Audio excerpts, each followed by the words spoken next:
এখন মাত্র একজন নায়ক, তাহলে আপনি কাকে দিয়ে কি করবেন? আমি তো আসলে উনি ছাড়া কাউকে দেখি না।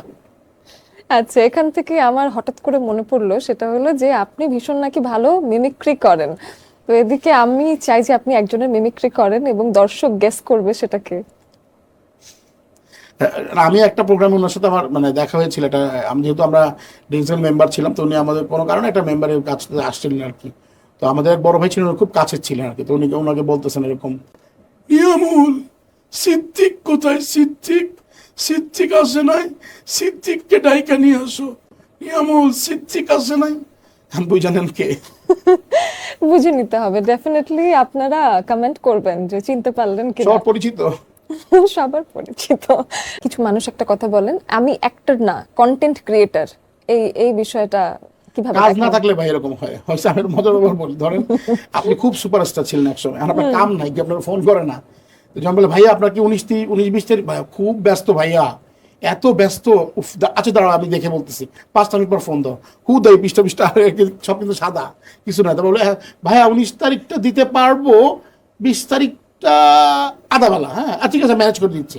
তেমন হালার কোনো কাম নাই, ওটাই ভাব দিতেছে। তো যারা এরকম বলে যে আমি শিল্পী না, আমি কন্টেন্ট ক্রিয়েটার, তুই তো আগে শিল্পী ছিলি, তুই এখন কন্টেন্ট ক্রিয়েটার নাম দিতেছিস, তার মতো শিল্প ওই জায়গায় তোর ভাত নাই, তুই সেটা কন্টেন্ট ক্রিয়েটার আসছস। এটা স্ট্রেট ফরওয়ার্ড কথা ভাই, ঠিক আছে? এগুলো 2 নাম্বারিং বলে লাভ নাই। আপনি কি ছোটবেলা থেকে স্ট্রেট ফরওয়ার্ড ছিলেন, নাকি বড় হয়ে পরিবারের চাপে, সমাজের চাপে স্ট্রেট ফরওয়ার্ড হয়েছেন? না, চাপ তো আছেই, এখনো চাপের মধ্যেই আছি। তো চাপে চাপান্বিত হই আসলে, এটা বলা আর কি মানে, না আপনার ঠোঁট কাটা, কিন্তু আসলে মানে এভাবেই চলছে জীবন, এভাবেই। ভালো মনের, মনটা ভালো। যাক, ভালো লাগলো। আপনি সর্ষে নাম্বারটা দিয়ে ফেসবুকে অ্যাড হয়ে যাবো না? ঠিক আছে, নাম্বার দিয়ে ফেসবুকে অ্যাড হবেন, এটাও ভালো সিস্টেম কিন্তু। আমার ভাই অথবা আমার বোনকে একটা কাজ দিন, এরকম রিকোয়েস্ট আসে? হ্যাঁ হ্যাঁ, প্রচুর প্রচুর। তখন যেটা করি, আমার আরেকটা নাম্বার আছে যেটা আমি জীবনেও ধরি না, এটা বলি যে এই নাম্বারটা যেমন আমার, তখন বলি যে এই নাম্বারে ফোন করবেন, ফোন করলে তারপরে হচ্ছে যে আমার অ্যাসিস্ট্যান্ট ফোন ধরবে। তো ফোন ধরার পরে বলে এটা নবী ভাইয়ের পেজ থেকে ফোন, আমি কথা বলি, তখন ওরা বুঝতে পারে না আর কি, যে আচ্ছা। আমি নবী ভাইয়ের পেজের মডারেটর, আপনি আপনার ছবি বা ভিডিও পাঠান। যদি দেখি কাজ হয় তাহলে আসলে নেই আর কি, মেয়েদের ক্ষেত্রে বেশি প্রাধান্য দিই। মেয়েরা নাকি প্রচুর ফোন করছে, আর ইদানিং নাকি আপনাকে ফোনে পাওয়া যাচ্ছে না। না, অনেকে না, স্বাভাবিক 20 দিন চলতেছে, তো ওদেরকে বলেন 2 মাস পরে যোগাযোগ করতে।